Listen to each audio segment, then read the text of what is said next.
أعوذ بالله من الشيطان الرجيم. بسم الله الرحمن الرحيم. ثم أتبع سببا حتى إذا بلغ بين السدين وجد من دونهما قوما لا يكادون يفقهون قولا قالوا يا ذا القرنين إن ياجوج وماجوج مفسدون في الأرض فهل نجعل لك خرجا على أن تجعل بيننا وبينهم سدا قال ما مكنني في ربي خير فاعينوني بقوة أجعل بينكم وبينهم ردما آتوني زبر الحديد حتى إذا ساوى بين الصدفين قال انفخوا حتى إذا جعله نارا قال آتوني افرغ عليه قطرا فما استطاعوا أن يظهروه وما استطاعوا له نقبا قال هذا رحمة من ربي فإذا جاء وعد ربي جعله دكاء وكان وعد ربي حقا وتركنا بعضهم يومئذ يموج في بعض ونفخ في الصور فجمعناهم جمعا وعرضنا جهنم يومئذ للكافرين عرضا الذين كانت أعينهم في غطاء عن ذكري وكانوا لا يستطيعون السمع. صدق اللہ العظیم. سورہ کاف کی آیت نمبر 92 سے 101 تک آیات آپ کے سامنے تلاوت کی گئی. ان میں آیت نمبر 99 تک ہم نے پہلے بھی تلاوت کی تھی اور اس کا ترجمہ بھی ہو گیا اور اس کی تفسیر بھی کسی قدر ہو چکی تھی، لیکن اس میں تھوڑی سی بات باقی تھی تو اس لیے میں نے دوبارہ پھر ان آیات کی تلاوت کی تاکہ وہ بات پوری ہو جائے اور پھر انشاءاللہ آگے چلتے ہیں. یہ ذوالقرنین کا واقعہ تھا جس کے بارے میں مشرکین نے یہودیوں کے ایما اور اشارے پہ حضور سے سوال کیا تھا. تو 3 سوالوں میں سے ایک ذوالقرنین کے بارے میں تھا کہ اس کا کیا واقعہ ہے. تو بتایا گیا کہ وہ اللہ کے ایک نیک اور صالح بادشاہ بندہ تھا. بادشاہت بھی اللہ نے اس کو ایسی دی کہ دنیا بھر پہ اس کی حکومت ہوئی، اور اس کے ساتھ ساتھ وہ انتہائی اللہ کا نیک اور صالح بندہ تھا. اس کے 3 سفروں کا ذکر ہوا کہ ایک جانب مغرب میں اس نے سفر کیا تو مغرب کی انتہا تک جہاں تک خشکی ہے وہاں تک پہنچا، اور وہاں تک پہنچا جہاں آگے سورج جو ہے نا وہ دریا میں سیاہ دریا میں ڈوب رہا تھا. دوسرا سفر پھر مشرق کی طرف ہوا اور انتہائی مشرق میں پہنچا کہ وہاں بھی جیسے دریا سے ہی سورج نکل رہا ہو، یہاں بھی ایک قوم سے واسطہ پڑا، وہاں بھی ایک قوم سے واسطہ پڑا. تیسرا سفر اس کا شمال کی طرف ہوا اور شمال میں چلتے چلتے وہ ایک پہاڑی درے میں پہنچا. تو پہاڑی درے سے اس طرف ایک قوم آباد تھی. وہ زبان تو نہیں سمجھتی تھی ان کی اور یہ ان کی بھی نہیں، لیکن ترجمان کے ذریعے سے انہوں نے اپنی ایک مشکل بادشاہ کے سامنے پیش کی، اور وہ یہ کہ اس درے سے پہاڑوں سے پیچھے ایک بڑی ہی شرپسند قوم، باغی قوم، وحشی قوم یاجوج اور ماجوج رہتے ہیں، اور وہ درے سے ادھر آ کر لوٹ مار اور شر و فساد پھیلاتے ہیں.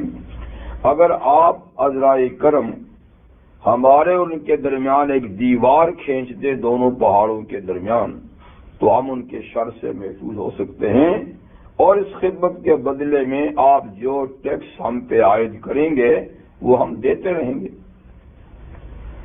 تو ذوالقرنین نے کہا کہ مجھے پیسوں کی ضرورت نہیں ہے اور اللہ نے بہت کچھ دیا ہے، ہاں ہاتھ سے میری مدد کرو، میں دیوار کھینچ دیتا ہوں. تو چنانچہ اسی ایریے میں کوئی ایسی کان تھی لوہے کی کہ فرمایا کہ یہاں سے لوہے کے تختے نکال کے لاؤ. وہ لاتے رہے اور اس کے ساتھ فوج بھی تو تھی. تو وہ وہاں کے لوگ اور فوج سارے مل کے ان تختوں کو انہوں نے جوڑا اور پہاڑ کی چوٹی تک بیچ میں درے کو بند کر دیا. پھر آگ جلا کر اس کو بالکل گرم کیا، سرخ کیا لوہے کی پلیٹوں کو، اور اس کے اوپر تانبا ڈال دیا، تانبا پہ گلا کر اس دیوار کو بڑا مضبوط کر دیا. اور پھر کہا کہ جب تک میرے اللہ کو منظور ہوگا یہ دیوار قائم رہے گی اور یہ لوگ ادھر نہیں آئیں گے تو یعنی ستانے کے لیے، لیکن جب اللہ کا وعدہ ہوگا تو یہ اتنی مضبوط دیوار بھی ٹکڑے ٹکڑے ہو جائے گی. یہ ان آیات کا دوبارہ مطلب میں نے ذکر کیا. تو اس میں جو بات اس وقت ذکر کرنے کی رہ گئی تھی وہ یہ کہ یہ یاجوج اور ماجوج کون ہیں جن کے شر و فساد سے ان لوگوں نے بچنے کے لیے دیوار کھنچوانے کا کہا. ٹھیک ہے نا؟ تو اس سلسلے میں بات یہ ہے کہ یاجوج ماجوج انسانوں کی طرح ہی انسانی برادری کا ایک حصہ ہے، ایک قوم ہے. جی، انسانی برادری کا یعنی ایک حصہ ہے، اور یہ حضرت نوح علیہ السلام کی اولاد میں سے ہیں. ان کے ساتھ جہاز میں 3 بیٹے مسلمان بیٹھے تھے، چوتھا تو ڈوب گیا، تو 3. ان تینوں میں جو جناب یافس تھے تو یہ یاجوج ماجوج جناب یافس کی اولاد میں سے. ٹھیک ہے نا؟ تو یہ بہرحال ایک قوم ہے جس کی وجہ سے یعنی یہ انسانی یا تو یہ انسانوں سے الگ کوئی قوم نہیں ہے، انسانی برادری ہی کی ایک قوم ہے. سمجھے بات؟ اب یہ کہ یاجوج ماجوج اس دیوار کے پیچھے جو روکے گئے تو کیا وہ اس دیوار کے پیچھے ہی تھے سارے کے سارے یا اور ایریوں میں بھی تھے؟ تو بات یہ ہے کہ یہ ایک بہت بڑی قوم ہے، بلکہ یہ اتنی بڑی قوم ہے جو عام انسان جو ہے نا دوسرے ان سے بھی کئی گنا زیادہ ہیں، یہ کئی گنا زیادہ ہیں. تو اس کا مطلب نہیں کہ صرف دیوار کے پیچھے تھے، اور ایریوں میں بھی آباد تھے اور دیوار سے اس طرف بھی ہوں گے، لیکن اس طرف جو تھے وہ تو متمدن اور شہری قسم کے تھے تو وہ زیادہ فتنہ فساد نہیں کرتے تھے. لیکن پہاڑوں کے پیچھے جو تھے وہ بالکل اجڑ جاہل اور انتہائی وحشی قسم کے فسادی قسم کے تھے، تو جن کو روکنے کے لیے اس وقت وہ دیوار قائم کی. اس سلسلے میں کئی تاریخی باتیں ہیں، لیکن ان تاریخی باتوں پہ یعنی ہم انحصار نہیں کر سکتے. تاریخ میں تو سچے جھوٹے ہر قسم کے واقعات ہوتے ہیں، تو بڑی لمبی چوڑی بحثیں ان کے بارے میں کی گئی ہیں. کئی لوگوں نے کہا ہے کہ یہ موجودہ چائنا اور رشیا کے لوگ، یا جو منگولیا میں منگولین لوگ ہیں، یا جو تاتاری لوگ تھے یہ بھی منگولین تھے، یا جو ترکی کے لوگ باشندے ہیں، ان سب کو یاجوج ماجوج قرار دیا گیا ہے کہ یہ بھی یاجوج ماجوج ہے. لیکن ان میں کوئی وحشی ہیں اور کوئی غیر وحشی ہیں. اس وقت کوئی وحشی تھے. بہرحال یہ کوئی ایسی پائیدار بات نہیں ہے کہ یہ لوگ وہی یاجوج ماجوج ہیں. ٹھیک ہے نا؟ اس سلسلے میں جس چیز پہ ہم اعتماد کرتے ہیں اور جو ہمارے عقیدے کا حصہ ہے وہ رحمت عالم صلی اللہ علیہ وسلم کا ارشاد ہے اس قوم کے بارے میں. تو حضور کا کیا ارشاد ہے ہم نے اس کو دیکھنا ہے. تاریخ میں کیا ہے، اگر وہ حضور کے ارشاد سے بات ملتی ہے تو سر آنکھوں پر، اور حضور صلی اللہ علیہ وسلم کے ارشاد کے ساتھ بات نہیں ملتی تو ہم تاریخی واقعات کو نظر انداز کریں گے، اور جو نبی کریم علیہ السلام کا ارشاد ہے وہی ہمارا عقیدہ اور دین اور ایمان ہے. تو یاجوج ماجوج کے بارے میں قیامت کی نشانیوں میں جو اشراط الساعۃ کہلاتی ہیں، اشراط الساعۃ کا معنی قیامت کی نشانیاں، اس سلسلے میں نبی کریم علیہ السلام نے جو قیامت کی نشانیاں بتائی ہیں تو ان میں یاجوج ماجوج کا خروج بھی آپ نے بتایا ہے. اور متعدد صحابہ کرام نے یاجوج ماجوج کے بارے میں حضرت صلی اللہ علیہ وسلم کے مختلف ارشادات نقل کیے ہیں، لیکن اس میں زیادہ تفصیلی روایت وہ ہے جو حضرت نواس بن سمعان رضی اللہ تعالیٰ عنہ نے روایت کی ہے، اور یہ بخاری اور مسلم میں اور دیگر تمام احادیث کی کتابوں میں قابل اعتماد روایت ہے، کوئی معمولی روایت بھی نہیں ہے، قابل اعتماد۔ تو اس کو میں تھوڑا سا آپ کے سامنے لاتا ہوں۔ تو حضرت نواس بن سمعان رضی اللہ تعالیٰ عنہ نے بیان کیا کہ ایک دفعہ رحمت عالم صلی اللہ علیہ وسلم نے صبح کے وقت فجر کے بعد ہم سے خطاب کیا، ہم لوگوں سے خطاب کیا، اور اس خطاب کی ابتدا آپ نے دجال سے کی۔ تو دجال کے بارے میں حضور علیہ السلام نے دو طرح کی باتیں فرمائی۔ ایک بات ایسی فرمائی کہ جس سے اس کا انتہائی حقیر اور ذلیل ہونا ظاہر ہوتا تھا، اور کچھ باتیں ایسی فرمائیں کہ جس سے اس کا بہت بڑا فتنہ پرور ہونا ظاہر ہوتا تھا۔ تو ایک طرف اس کا انتہائی معمولی حقیر ذلیل، ایک طرف اس کو بہت بڑے فتنے کا ذکر کیا۔ تو کچھ حضور نے اس انداز سے ذکر کیا کہ ہم سمجھے کہ دجال ابھی کھجوروں کے باغ میں اور جھنڈ میں بیٹھا ہوا ہے، یعنی ایسا ذکر کیا اس کا واقعہ جیسے کہ یہ ساتھ ہی مسجد کے ساتھ کھجور کے باغ میں کوئی بیٹھا ہوا ہو۔ تو ہم اس سے بڑے متاثر ہوئے، خوف زدہ ہوئے۔ خیر وہ بیان ختم ہو گیا، چلے گئے۔ جب شام ہوئی اور آپ تشریف لائے رات کی نماز میں، تو حضور علیہ السلام نے ہمارے قلبی احساسات اور خوف کو محسوس کیا کہ صبح کی تقریر سے یہ ڈرے ہوئے ہیں، ڈرے ہوئے۔ تو حضور صلی اللہ علیہ وسلم نے فرمایا کہ صبح جو میں نے بیان کیا تھا لگتا ہے کہ تم اس سے بڑے خوف زدہ ہو۔ تو ہم نے کہا ہاں حضور ضرور، کیونکہ آپ نے اس انداز سے دجال کے بارے میں باتیں فرمائیں کہ خوف زدہ ہونا تو ایک بات تھی۔ تو آپ نے فرمایا دجال سے مت ڈرو، اس سے بھی زیادہ بڑے بڑے فتنوں سے میں تمہارا اندیشہ کرتا ہوں۔ حالانکہ فتنہ دجال سب سے بڑا ہے، لیکن فرمایا کہ وہ ہو سکتا ہے کہ تمہارے زمانے میں نہ ہو، تم اس سے ڈرنے کی، جو تمہارے زمانے میں فتنے پیدا ہوں گے مجھے اس کا زیادہ اندیشہ ہے۔ تو فرمایا اتنا نہیں ڈرو، اگر میری موجودگی میں دجال آ گیا تو میں خود اس سے نمٹ لوں گا، میں خود نمٹ لوں گا، تمہیں فکر کی بات نہیں۔ لیکن میری زندگی میں اگر نہیں آیا، بعد میں آیا، تو ہر مسلمان کو اپنے تحفظ کی فکر اس سے کرنی چاہیے، اور میں امید رکھتا ہوں کہ اللہ تعالیٰ آپ لوگوں کو اس کے فتنے سے محفوظ رکھیں گے، لیکن تم لوگ بھی اس سے بچاؤ کی پوری اپنی تدبیر کرنا۔ اور پھر حضور صلی اللہ علیہ وسلم نے ارشاد فرمایا کہ دیکھو دجال آخر زمانے میں اس کا خروج ہوگا، شام اور عراق کے درمیان سے وہ نکلے گا، جہاں سے آئے گا۔ بعض روایت میں کہ خراسان سے آئے گا، تو خراسان بھی اسی ایریے میں، یعنی حجاز سے مشرق کی جانب ایران، عراق، شام، یہ سب لوگ علاقات ہیں، وہاں سے نکلے گا۔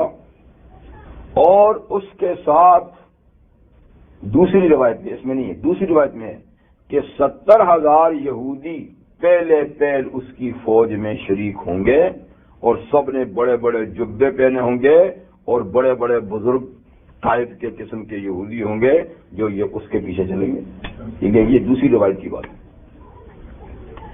اور فرمایا کہ وہ نوجوان ہوگا، یہ حضرت سمان کی روایت کے ساتھ، وہ نوجوان ہوگا اور بالکل گنگریالے اور پیچدار بال ہوں گے اس کے، ٹھیک ہے، اور ایک آنکھ اس کی جو ہے نا وہ ابری ہوئی ہوگی، اور ایک آنکھ سے کانا ہوگا، اس میں روشنی ہوگی، جو روشن ہوگی وہ بھی یعنی بد شکلی اور ابری ہوئی بد شکل ہوگا۔ تو فرمایا میں اس کی بد شکلی اگر تمہیں بتانا چاہوں تو قبیلہ خزاع کا جو عبد العزیٰ بن قطن ہے نا، وہ اس کی شکل سے ملتا جلتا ہے۔ یہ قبیلہ خزاع کا ایک بڑا بد شکل سا انسان تھا۔ تو فرمایا کہ اس کی بد شکلی کو میں مثال کے طور پہ بیان کرنا چاہوں تو عبد العزیٰ بن قطن کو دیکھو، بہت دجال کی شکل ہے اور پھر فرمایا کہ جب دجال کا خروج ہوگا تو وہ ساری دنیا میں گھومے گا اور اس کا فتنہ 40 دن تک رہے گا، 40 دن تک، لیکن وہ 40 دن ایسے ہوں گے کہ پہلا دن تو 1 سال جتنا لمبا ہوگا، دوسرا دن مہینے کے برابر لمبا ہوگا، تیسرا ہفتے کے برابر لمبا ہوگا، اور باقی دن نارمل جیسے ہیں ایسے ہی ہوں گے۔ تو صحابہ عرض کی کہ حضور وہ جو پہلا دن سال کا ہوگا تو 5 نمازیں ہی پڑھیں گے اس میں یا کیا کریں گے؟ آپ نے فرمایا نہیں، حساب کر کے پوری 360 دنوں کی نمازیں پڑھو گے، حساب لگا کر۔ اب یہ کہ یہ دن جو لمبا ہوگا تو یہ کیسے لمبا ہوگا؟ تو بعض اہل علم کہتے ہیں کہ یہ اس کا سحر ہوگا اور جادو سے وہ دن کو لمبا ظاہر کرے گا، ورنہ دن نارملی طور پہ ہی چلیں گے سارے، لیکن لوگوں کی آنکھوں میں 360 دن ایک ہی دن نظر آئے گا، ورنہ باقاعدہ ہاں۔ تو اس لیے تم حساب سے نمازیں پڑھو، کیونکہ اگر ایک ہی دن اتنا ہونا تو پھر اصول اور قانون کے مطابق 5 ہی نمازیں آتی ہیں، کیونکہ دن میں 5 نمازیں ہیں، لیکن واقعتاً وہ دن نہیں ہوگا، وہ اس کے جادو کی وجہ سے لوگوں کو لمبا نظر آئے گا، اسی طریقے سے جو مہینے کا ہوگا، جو ہفتے کا ہوگا، اور پھر اس کا سحر ٹوٹ جائے گا تو باقی دن اسی طریقے سے ہوں گے۔ تو اتنا اس کا یعنی دور ہوگا، ٹھیک ہے نا۔ اور فتنے کا حال یہ ہوگا کہ وہ جب نکلے گا تو وہ خدائی دعویٰ کرے گا کہ میں خدا ہوں، اور جب وہ ایک قوم کو دعوت دے گا کہ مجھ پر ایمان لاؤ میں خدا ہوں، اور پھر صحابہ نے یہ بھی پوچھا کہ حضور وہ چلے گا 40 دن سے حکومت ہوگی، یہ بھی آپ فرماتے کہ ساری دنیا میں گھوم جائے گا تو رفتار سپیڈ کیسی ہوگی؟ تو آپ نے فرمایا جیسے کہ آسمان پہ بادل ہوں اور ہوا ان کے پیچھے ہو، تو جس طرح بادلوں کو ہوا دھکیلتی ہے نا تو وہ تیزی سے چلتے ہیں، تو اس کی رفتار بھی ایسی ہوگی، اور سواری آپ کو پتہ ہے اس کی گدھا ہوگا، بیٹھے گا گدھے پہ، چلے گا اتنا تیز۔ تو بہرحال وہ دعوت دے گا لوگوں کو، تو جو لوگ مان جائیں گے تو بادلوں کو حکم دے گا کہ ان کی زمینوں پہ برسو، تو خوب بارش برسے گی، اور ایک دم زمین سے پیداوار بھی ہوگے گی، پھل پھول گھاس، اور ان کے جانور جب چرنے کے لیے نکلیں گے اور جب واپس آئیں گے تو ان کے تھن دودھ سے بھرے ہوئے ہوں گے، ان کی کوہانیں بڑی لمبی لمبی ہو جائیں گی، ان کے پیٹ بالکل فل ہوں گے گھاس سے، تو بڑا خوش ہوں گے کہ ہاں حضرت نے کرشمہ دکھا دیا۔ اور دوسری قوم کو دعوت دے گا تو وہ نہیں مانیں گے، تو وہ بادلوں کا کہ مت برسو ان پر، بارش رک جائے گی، قحط سالی پیدا ہو جائے گی، جانور دبلے ہو جائیں گے، کھانے پینے کا سامان کم ہو جائے گا، لیکن وہ ایمان پر پختہ رہیں گے۔ یہ تھوڑی دیر کی بات ہوگی۔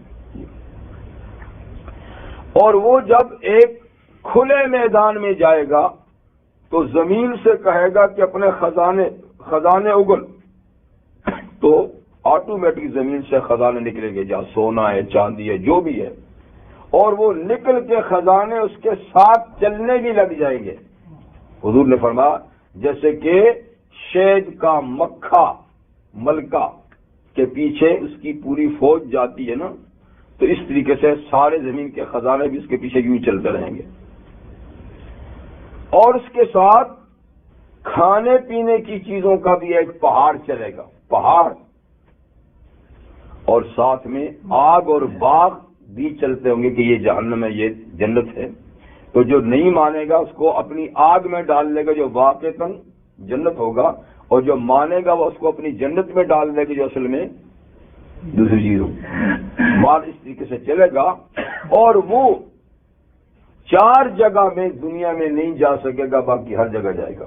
مکہ میں نہیں داخل ہو سکے گا، مدینہ طیبہ میں نہیں داخل ہو سکے گا، کوئی طور پہ نہیں چڑھ سکے گا، اور بیت المقدس میں باقی وہ ہر جگہ گھوم پھر جائے گا۔ ٹھیک ہے، اور وہ چلتے چلتے ایک موقع پہ ایک آدمی کو کے بارے میں لوگوں کو کہے گا، اچھا میں اس کو قتل کر کے پھر زندہ کر دوں تو تم مان جاؤ گا نا میں وہی ہوں؟ ہاں جی، کیوں نہیں مانیں گا، ہم تو پہلے سے مان رہے ہیں ماشاءاللہ۔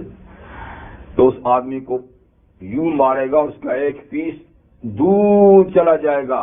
حضور نے فرمایا اتنا دور چلا جائے گا جیسے کہ کوئی تیر پھینکتا ہے تو تیر جتنا دور جاتا، ایک پیس وہاں پڑا ایک پیس وہاں پڑا۔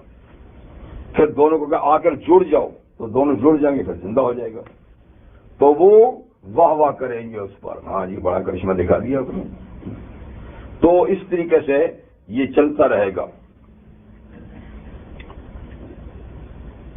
اسی دور سے پہلے اس امت کے آخری رہنما حضرت محمد مہدی رحمہ اللہ، ان کا ظہور ہو چکا ہوگا، اور انہوں نے اپنی حکومت مستحکم کر لی ہوگی کہ ان کو پتہ چلے گا کہ دجال آ گیا ہے۔ تو وہ دجال کے مقابلے میں فوج ترتیب دے کر اس وقت تک وہ دجال شام کی طرف اس کا رخ ہوگا، یعنی ادھر آئے گا، لیکن مکہ اور مدینہ کے جتنے رستے ہوں گے فرشتوں کا پہرا ہوگا۔ تو مدینہ منورہ میں بھی نہیں آ سکے گا، تو مدینہ منورہ سے کافی فاصلے پر کیمپ لگائے گا۔ تو حضور نے فرمایا کہ مدینہ منورہ میں اس وقت ایک ایسا آدمی جو روئے زمین پہ سب سے افضل مسلمان ہوگا، وہ اس کے لیے نکلے گا، اس سے بات چیت کرنے کے لیے، اور کوئی نہیں جائے گا۔ وہ جائے گا تو وہ کہے گا کہ میں شہادت دیتا ہوں کہ تو دجال ہے جس کی خبر حضور نے دی تھی۔ تو وہ لوگوں کو کہے گا میں اس کو مار نہ دوں؟ جی مارو جی، آپ کے انکار کر رہے ہیں، ایسی بات کر رہے ہیں، کیوں نہیں مارو؟ تو وہ اس کو 2 حصے کر دے گا، اور پھر کہے گا اس کو دوبارہ زندہ کر دوں؟ کر دو۔ دوبارہ زندہ کر دے گا۔ جب دوبارہ زندہ کرے، وہ کہے گا اب تو پہلے سے بھی زیادہ یقین ہو گیا کہ تو وہی دجال ہے۔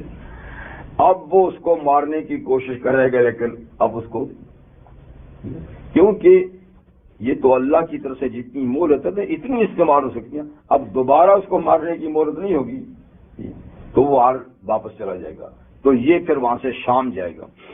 تو حضرت مہدی رضی اللہ تعالیٰ عنہ اپنی فوجیں لے کر وہاں پر جائیں گے۔ اتنے میں حضرت عیسیٰ علیہ السلام کا نزول ہوگا۔ جب ان کی فوجیں پہنچیں گی اور اس کی فوج بھی شام پہنچے گی، تو حضرت عیسیٰ علیہ السلام جن کے ہاتھ سے دجال کا قتل مقدر ہے جی، وہ اتریں گے اس حال میں کہ انہوں نے 2 رنگدار چادریں زیب تن کی ہوں گی، جیسے کہ احرام ہوتا ہے، ایک نیچے باندھی ہوگی ایک اوپر ڈالی ہوگی، اور فرشتوں کے 2 فرشتوں کے کندھوں پہ ہاتھ رکھے ہوئے اوپر سے اتریں گے، اور فرمایا کہ بیت المقدس کے مشرقی جانب میں ایک سفید مینارہ ہوگا، یا ہوگا، اس پر لا کر مینارے پہ اس کو فرشتے بٹھا دیں گے، نیچے نہیں، نیچے پھر مسلمان سیڑھی لگائیں گے تو وہ نیچے اتریں گے سیڑھی کے ذریعے سے۔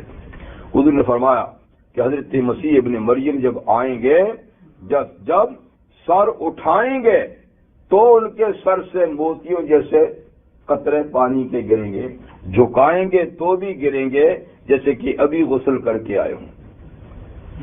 پھر آئیں گے تو نماز کا وقت آذان ہو چکی ہوگی، نماز کی تیاری ہوگی، اور حضرت مہدی رحمہ اللہ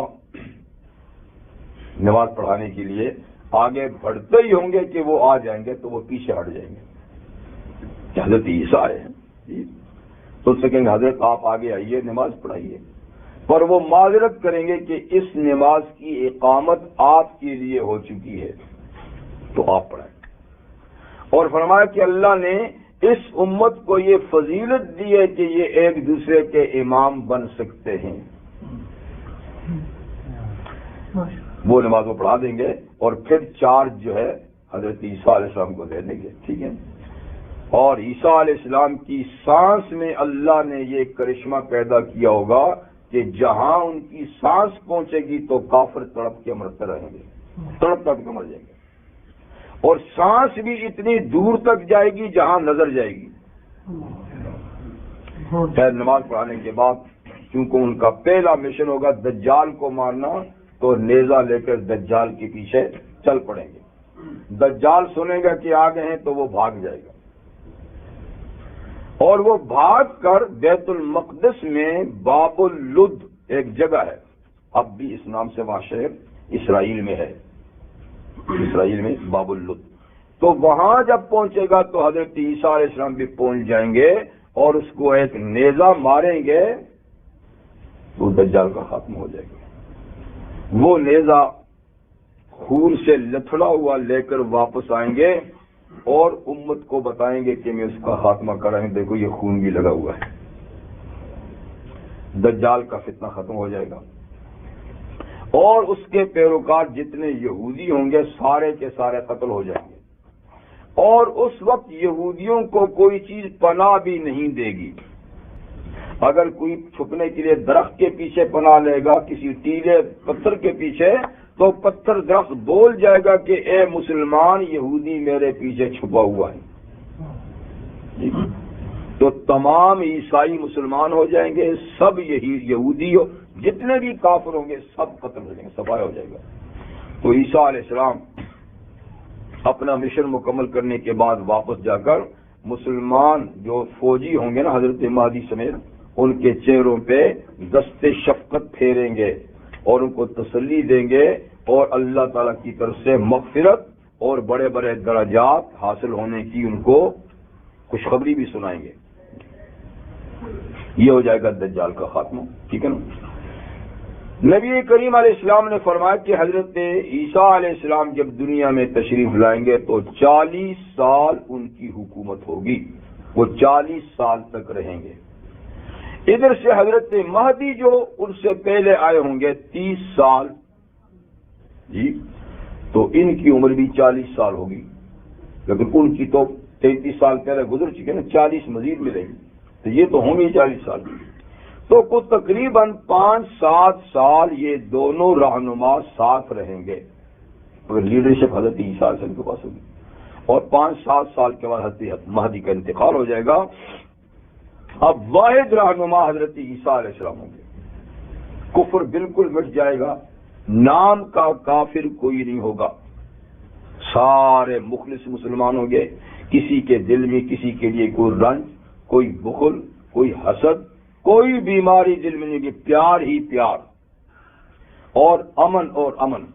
جی, تو ان کے آنے سے جو کافروں سے ٹیکس لیا جاتا ہے وہ ختم ہو جائے. کافر نہیں ہوگا تو ٹیکس کیسے دیں گے, ختم ہو جائے گا.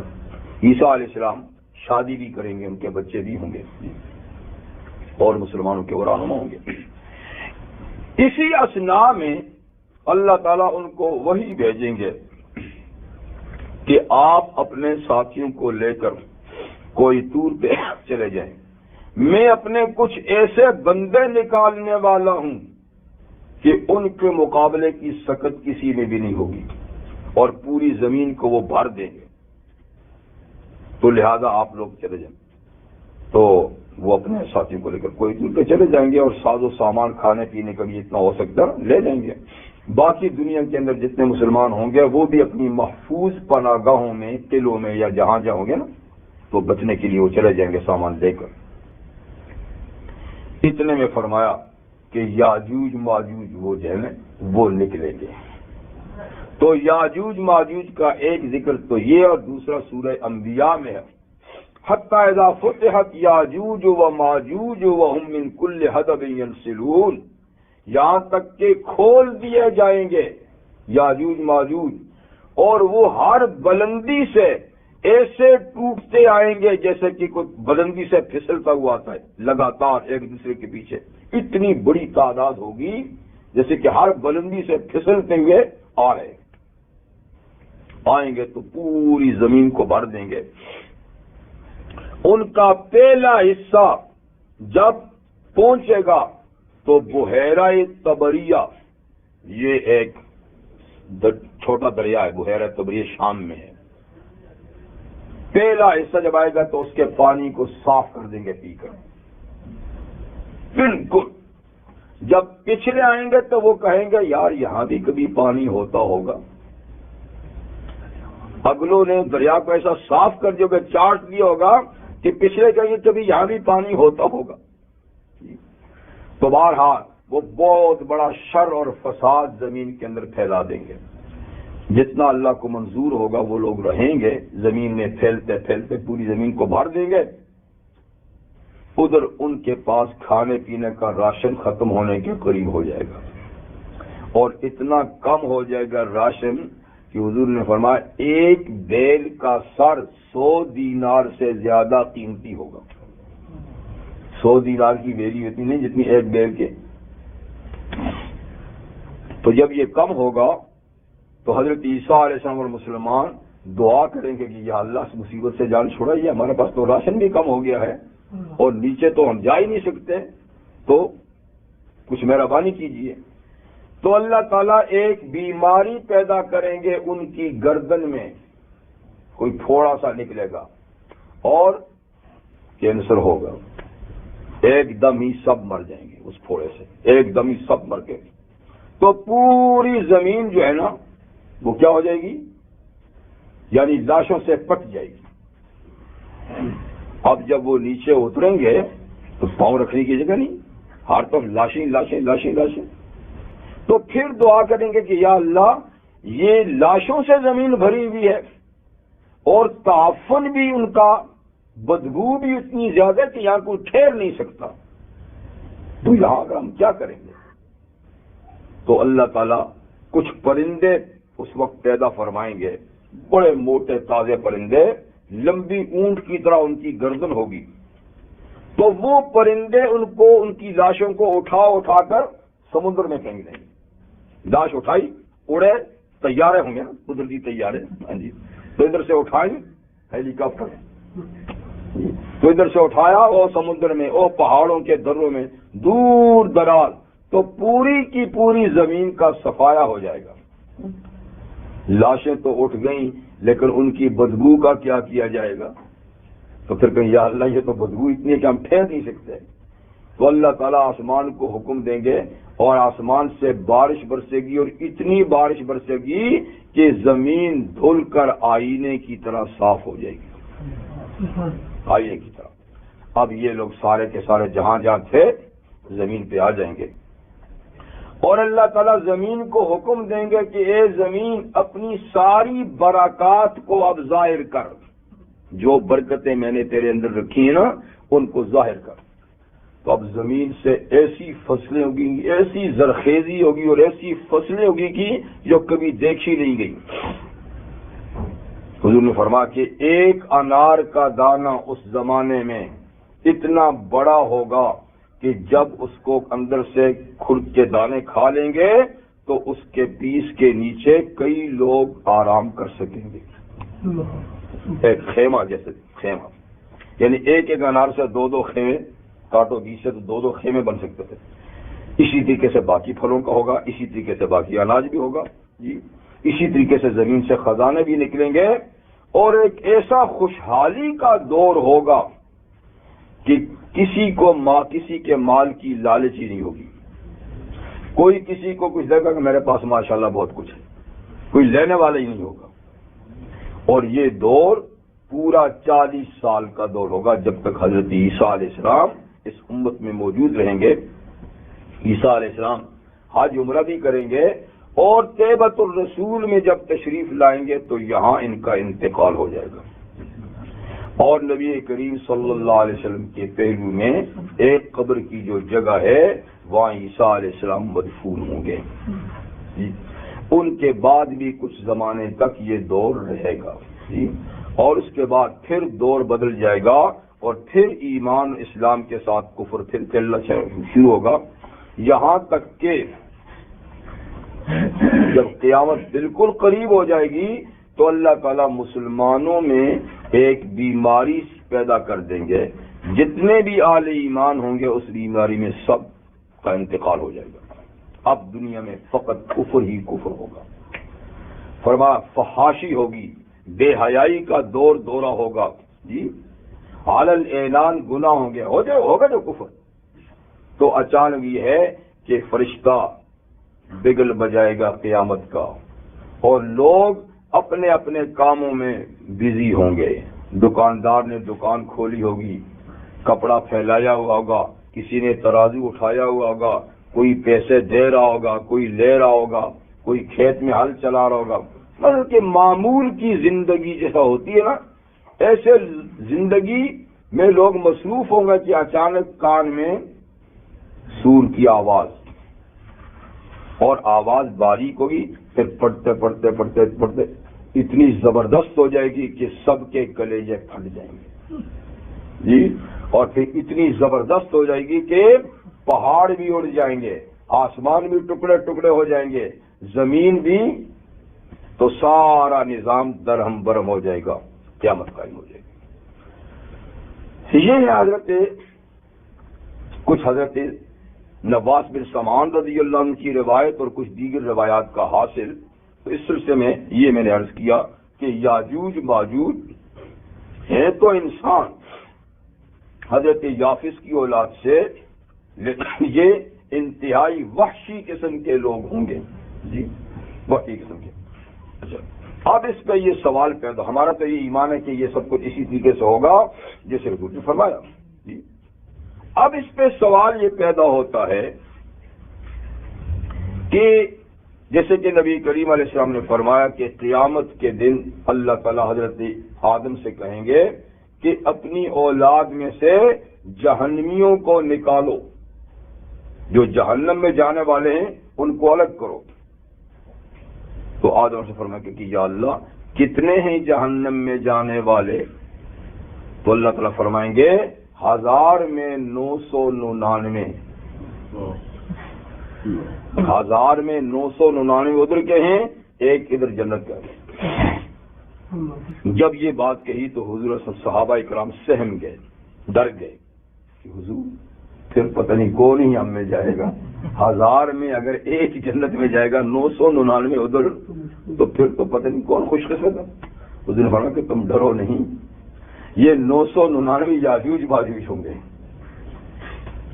999 یہ مطلب باقی کافروں کو ملا کر یہ یاجوج ماجوج ملا کر سارے کافر 999 ہیں، جی، اور باقی جتنے مسلمان ہیں ان کے مقابلے میں یہ ایک ہیں، تو تم تو ان میں شامل نہیں ہو، یعنی وہ بڑی تعداد ان کو ملا کر ہے، ان کو ملا کر ہے۔ اچھا، تو اس کا مطلب یہ ہوا کہ وہ بہت بڑی تعداد میں ہیں، اور اتنی بڑی تعداد میں ہیں کہ ایک بمقابلہ 10 وہ ہے، اور باقی کافر بھی تو آپ کو پتہ ہے مسلمانوں کے مقابلے میں زیادہ ہیں، تو وہ بھی ملاؤ تو وہ ٹھیک ہے 999 بن جاتے ہیں، تو مطلب کہ ان کی بہت بڑی تعداد ہے۔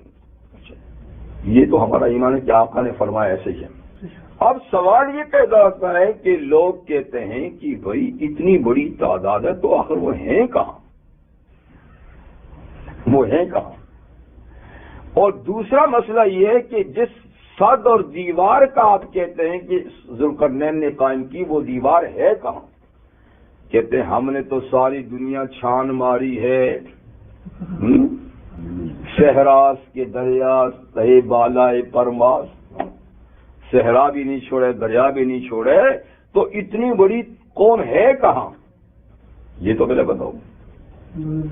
اچھا، دوسری بات یہ کہ وہ دیوار جس کا ہم کہتے ہیں ذوالقرنین کی، تو وہ دیوار ہے کہاں؟ ہم نے تو سارے پہاڑ وغیرہ دیکھ لیے ہیں، مشرق مغرب جنوب شمال۔ تو اس سوال کا پہلے سوال کے یہ دیوار کے سوال کا جواب تو یہ ہے کہ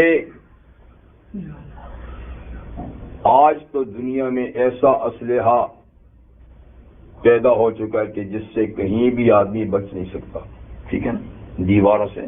لیکن قدیم زمانے میں جنگ کے لیے جو اسلحہ استعمال ہوتا تھا اس سے بچاؤ کے لیے شہروں اور علاقوں کے سامنے دیواریں قائم کر دی جاتی تھی. کہ 10 برس لڑائی ہوتی تھی، تلواروں سے لڑائی ہوتی تھی بس، تو دیوار کھینچ گئی تو لوگ بچ گئے. تو شہروں کے گرد حفاظتی دیواریں تو آج بھی کئی شہروں میں موجود ہیں. ہمارے لاہور میں ہے، ملتان میں ہے، دلی میں ہے، فلاں فلاں شہر بڑے بڑے پرانے ہیں، دیواریں ہیں حفاظت کے لیے. جی لیکن اس کے علاوہ پورے علاقوں کی حفاظت کے لیے بھی دیواریں تھیں، اور تاریخ میں ان دیواروں کا پتہ چلتا ہے.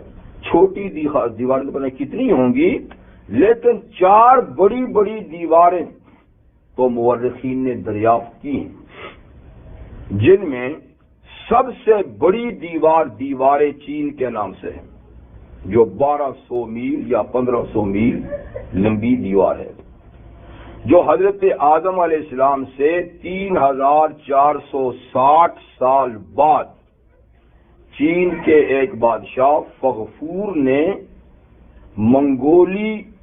منگولین کا ساتھ ہے نا، ان وحشی قوموں سے ملک کو بچانے کے لیے قائم کی تھی. منگولیا کے جو لوگ وحشی لوگ تھے، تو وہ تو دنیا کی سب سے بڑی دیوار ہے اور آج تک بھی وہ قائم ہے. ٹھیک ہے نا، وہ بھی حفاظت کے لیے قائم کی گئی تھی. اور اس کے علاوہ بخارا اور ترمز وسطی ایشیا میں، یہاں بھی ایک دیوار پہاڑوں کے درمیان دریافت ہوئی. پھر آگے چل کر کاکیشیا یعنی کوئقاف ایک بڑا مشہور پہاڑ ہے، اور داغستان جو رشیا میں اب بھی داغستان ہے، تو داغستان کے علاقے میں کوہ قاف کے درمیان بھی ایسی ہی دیوار دریافت ہوئی ہے جو لوہے کی قائم ہے اور تانبا اس پہ پگھلایا گیا ہے.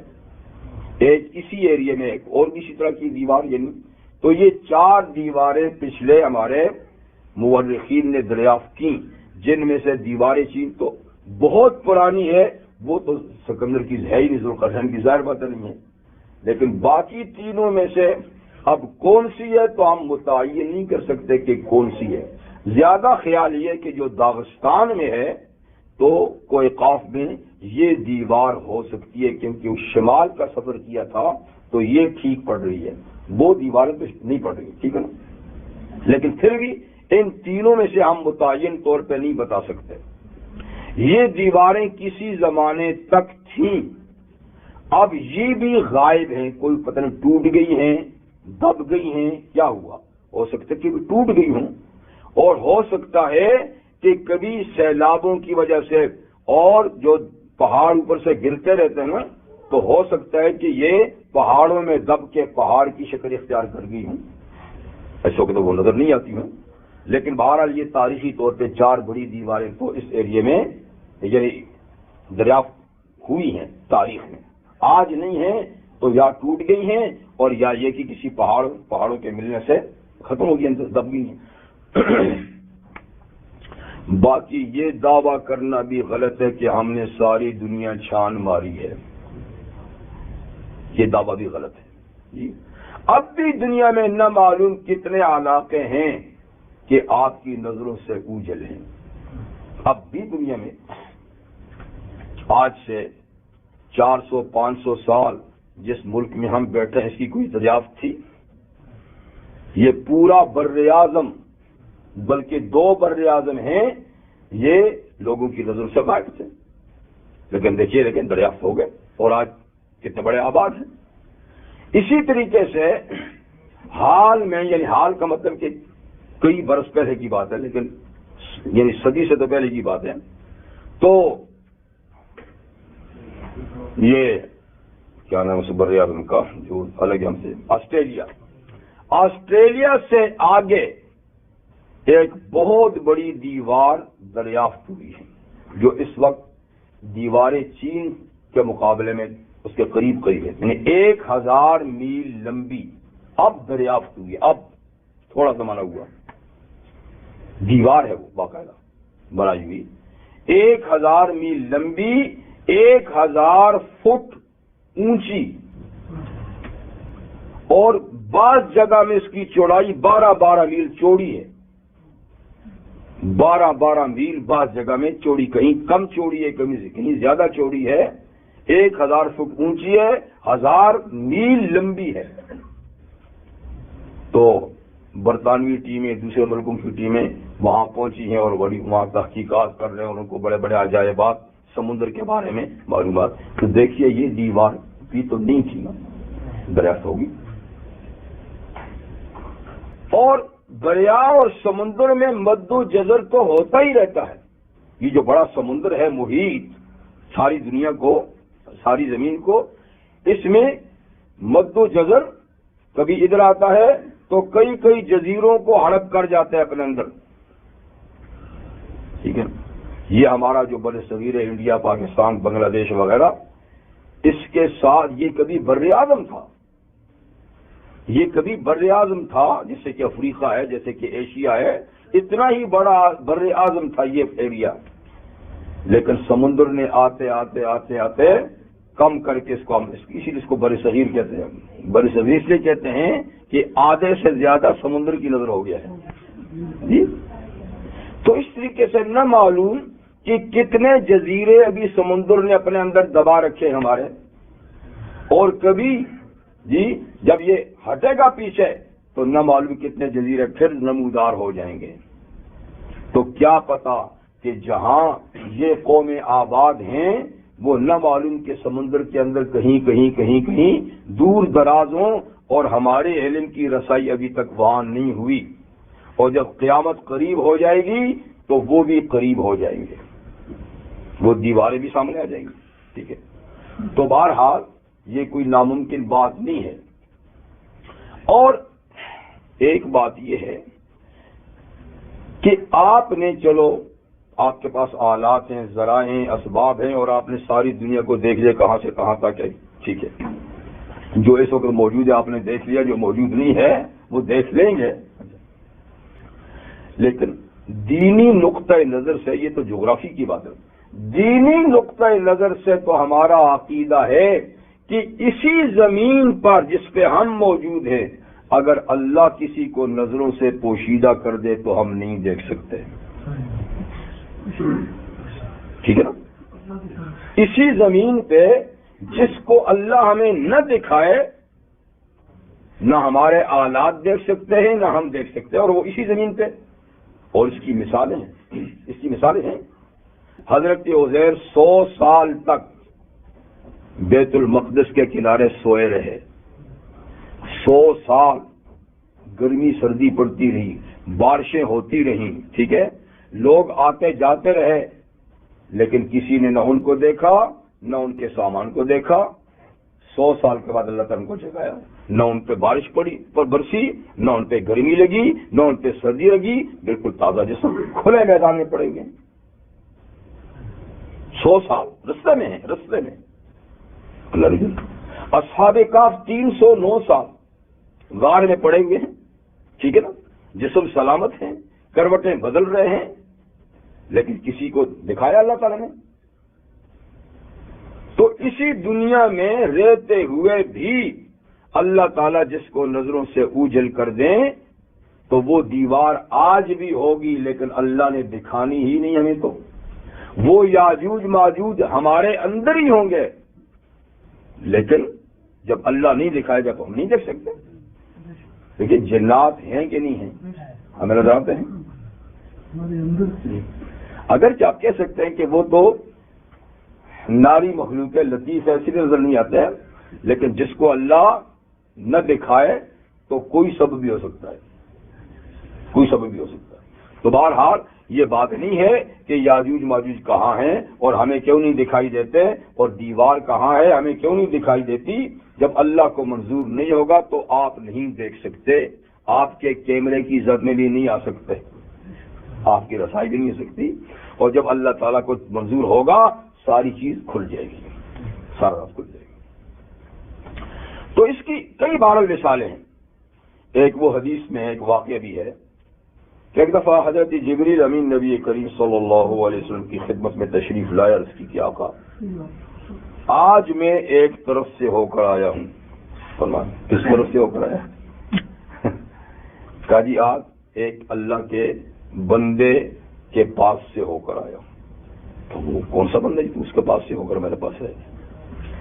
تو پھر انہوں نے وہ اسٹوری سنائی کہ حضور بات یہ ہے کہ بنی اسرائیل میں ایک آدمی تھا جی. تو بنی اسرائیل میں ترک دنیا کی بھی تو ایک عبادت ہے نا، جو انہوں نے خود ہی گھڑی تھی، لیکن پھر اللہ کی طرف سے منظور ہوگی کہ چلو کرو. یعنی ساری دنیا کے تعلقات کو چھوڑ چھاڑ کر کسی غار میں کسی دور دراز علاقے میں بیٹھ کے صرف اللہ ہی اللہ کرتے رہنا، تو یہ بھی ان کی ایک رہبانیت اس کو کہتے ہیں، عبادت کی. ہمارے اس کی اجازت نہیں ہے. تو ایک اللہ کا بندہ تھا، اس کی بیوی بچے مال و دولت سب کچھ تھا اور اللہ کی عبادت کرتا تھا، لیکن اس کے ذہن میں بات آئی کہ میں کچھ وقت بیوی بچوں میں گزارتا ہوں، کچھ مال کمانے میں وغیرہ وغیرہ میں، تو پوری عبادت جتنی ہونی چاہیے نا میں نہیں کر سکتا. تو میرا دل چاہتا ہے کہ میں سارے اوقات اللہ کی عبادت میں گزاروں. اس کے لیے یہی ہے کہ میں ان سارے تعلقات کو چھوڑ دوں. تو بعد اس نے بیوی بچوں کو، مال و دولت کو، سب چیزوں کو چھوڑ دیا. آپ کسی کے حوالے کر دیا ہوگا، کسی کی ذمہ داری ڈال دی ہوگی، اور خود چلا گیا.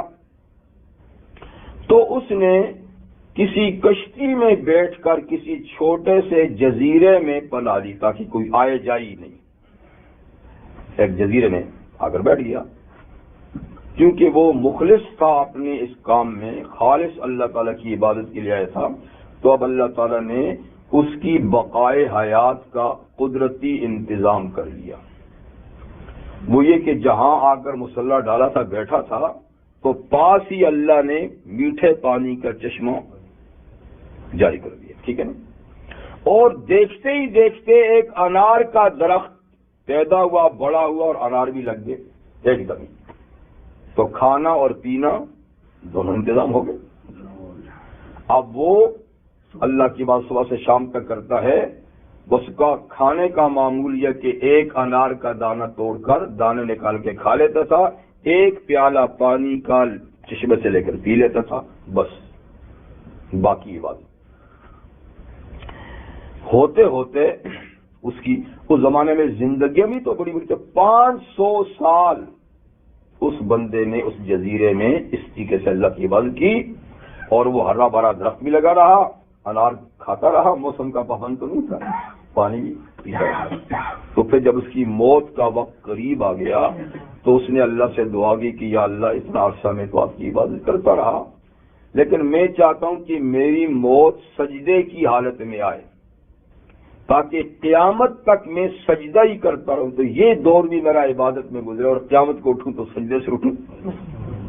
تو کہتے ہیں یہ دعا بھی اللہ نے منظور کر دی. جب موت کا وقت آیا تو جب وہ سجدہ کر رہا تھا نا تو روح قبض ہوگی.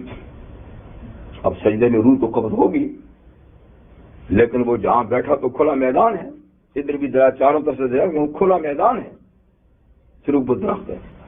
تو اب اس کو دفن کون کرے، غسل کون دے، کفن کوئی تو ہے ہی نہیں ہے. اور پھر یہ کہ اس نے دعا کی تھی کہ سجدے میں رہوں قیامت تک، سجدے میں اٹھوں. تو اب اللہ تعالیٰ نے جبریل امین نے کہا کہ حضور میں ادھر سے ہو کر آیا ہوں. تو اللہ تعالیٰ نے اس کے چاروں طرف جھاڑیاں پیدا کر دی قبر کی طرح. ادھر بھی جھاڑی، ادھر بھی، اوپر سے بھی جھاڑیاں، اتنی گھنی جھاڑی کہ کوئی چیز اندر داخل نہیں ہو سکتی. ایسی گھنی کہ کوئی نہ کیڑا مکوڑا داخل ہو سکے، نہ کسی کی نظر پڑ سکے، کچھ بھی. بس وہ جھاڑیاں، جنگل اس جگہ پر بن گیا کھلی جگہ میں. اور فرمایا میں ابھی ادھر سے ہو کر آیا ہوں. کبھی ڈائریکٹ آ جاتا ہوں، لیکن آج میں ادھر سے ہو کر آیا ہوں. یہ بات تو سنا دی، بات تو ہے، لیکن میرا ٹائم بھی جانے کا ہو گیا. تو چلیے میں تھوڑی سی بات کری جائے. یہ بات بھی سنائی کہ حضور جب اس کا انتقال ہوا اور اس کی روح جب اللہ کے سامنے پیش کی گئی، بندے کی روح پہ پیش ہوتی ہے نا، تو اللہ تعالیٰ نے فرمایا کہ جا میں نے اپنے فضل سے رحمت سے تجھے بخش دیا. کہ یہ بات سنی تو اس کے دل میں وسوسہ پیدا ہوا. کمال ہے، سب کچھ چھوڑ کے ان کے لیے آیا تھا، 500 سال عبادت کرتا رہا، اور اب بھی کہتے ہیں رحمت سے ہی بخشا. تو میری عبادت کا تو نام ہی نہیں لے کہ بندہ تم اتنی عبادت کی, اتنی قربانی دی ہے, اس کا تو ذکر ہی کچھ نہیں. یہ وسوسہ خیال آیا, باقی کہا وہاں کچھ نہیں. تو اللہ تو خیال بھی جانتے ہیں نا. اللہ تعالیٰ نے کہا کہ اس کے خیال کا علاج کرو. فوراً فرشتے کو حکم دیا کہ اس کو جہنم کی طرف لے جاؤ اور اتنا دور کھڑا کرو کہ صرف تھوڑی سی گرمی لگے, باقی نہیں. اے میرا پیارا بندہ ہے, مخلص بندہ ہے, عبادت, صرف اس کا وسوسے کا علاج. تو دور ذرا کھڑا کرنا. جہنم تو دور کی جہنم ہی ہے. جب کھڑا کیا تو ایک دم اس کی تپش سے سارا پانی خشک ہو گیا, اندر سے زبان لٹک گئی, پانی پانی پانی کر رہا. اچانک غیب سے ایک ہاتھ ظاہر ہوا, اس کے ہاتھ میں پانی کا پیالہ تھا. اس لیے او اللہ کے بندے, میری تو جان نکل رہی ہے, تیرے ہاتھ میں پانی ہے تو ذرا پلا دے. غیب سے آواز آئی کہ پانی تو ہے لیکن بکنے کے لیے ہے, فری نہیں. فری نہیں. کہا کتنے میں بیچو گے؟ کہا جو 500 سال کی عبادت دے. جس نے 500 سال عبادت کی ہو وہ دے دے تو یہ پیالہ اس کو مل سکتا ہے. تو یہ تو بالکل بیچارہ جان بلک طرف سے کہا بھائی میں نے 500 سال عبادت کی ہے, وہ لو پانی دو, ایک گھونٹ تو پانی دو, بس ہو گیا نا. کہا اس کو واپس لاؤ. فرشتے واپس لگے. فرمایا اب بتا, تو خود سودا کر کے آیا ہے 500 سال کی عبادت کا, ایک پیالے کے بدلے میں تو نے خود سودا کیا ہے. میں نے 500 سال جو روزانہ ایک ایک پیالہ پلایا تھا اس کے لیے کیا کیا ہے. میں نے 500 سال جو ایک ایک تازہ انار کھلایا تھا اس کے لیے کیا لایا ہے. میں نے جو 500 سال تجھے تازہ ہوا دی تھی سانس کے لیے اس کے لیے کیا لایا ہے. اور ساری چیزیں تو بس پتہ نکل گیا کہ بے شک یا اللہ ہماری عبادت کچھ بھی نہیں ہے, آپ کا فضل ہی ہے, آپ کا فضل ہی ہے. یہ خواہ ہم کہتے ہم نے یہ کر دیا تو وہ کر دیا. اسی لیے نبی کریم صلی اللہ علیہ وسلم سے بھی جب پوچھا گیا آپ نے فرمایا کہ اللہ کے فضل سے ہی بخشش ہو سکتی ہے. حضرت صدیق نے فرمایا کہ حضور آپ کی بھی؟ آپ نے فرمایا ہاں میری بخشش بھی اللہ کے فضل سے ہو سکتی ہے. الا ان یتغمدنی اللہ برحمتہ, اللہ اپنی رحمت سے ڈھانپ کر لے جائے تو بات بنے گی. ہماری عبادتیں تو اللہ کی ایک نعمت جو ہے نا اس کا بدلہ بھی چکا نہیں سکتی. تو خیر میں عرض یہ کر رہا تھا کہ وہ آدمی جو کھلے میدان میں پڑا ہوا ہے پر اللہ نے نظروں سے غائب کیا ہوا ہے. صدیاں بیت گئی ہوں گی, ہم کہتے ہیں ہر جزیرے میں ہم چلے گئے, وہ بھی تو کسی جزیرے میں نا بھائی. لیکن جسے اللہ رکھے اسے کون. اس لیے اگر یہ قوم دنیا میں ہیں ہماری نظروں سے اللہ نے اوجھل کر دی ہیں, اور جب اللہ ظاہر کرے گا تو ظاہر ہو جائیں گی. سبحانک اللہم و بحمدک اشہد ان لا الہ الا انت استغفرک و اتوب الیک.